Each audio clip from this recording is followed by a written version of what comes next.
La prossima capitale della cultura italiana potrebbe essere Bassano del Grappa.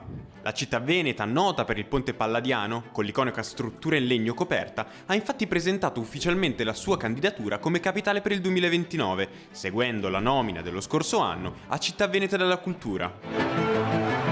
Una grande opportunità. Bassano la possiamo definire l'8ª provincia del Veneto, si trova nel cuore della Pedemontana, centro di economia, di crescita, ma anche e soprattutto un punto di riferimento per le nuove generazioni.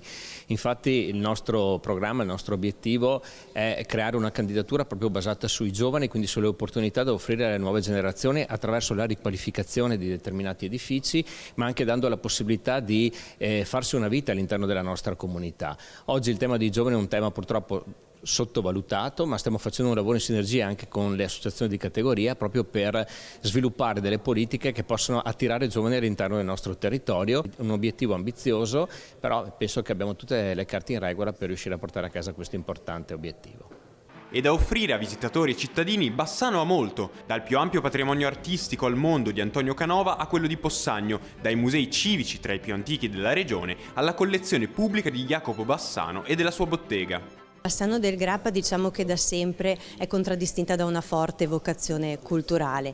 Abbiamo davvero grandi collezioni all'interno dei nostri musei civici, dai dipinti dal Poltiani alle sculture del genio canoviano. Quindi diciamo che davvero Bassano ha tanto da offrire e vogliamo continuare su questo, quindi su quelli che sono i nostri punti di forza, ma anche sulla visione che abbiamo per una città sempre più moderna, all'avanguardia interconnessa, proprio per questa importante candidatura a capitale italiana della cultura. Un'importante occasione per la città, ma anche per la regione Veneto, che continua ad affermarsi come meta culturale di spicco nel panorama internazionale.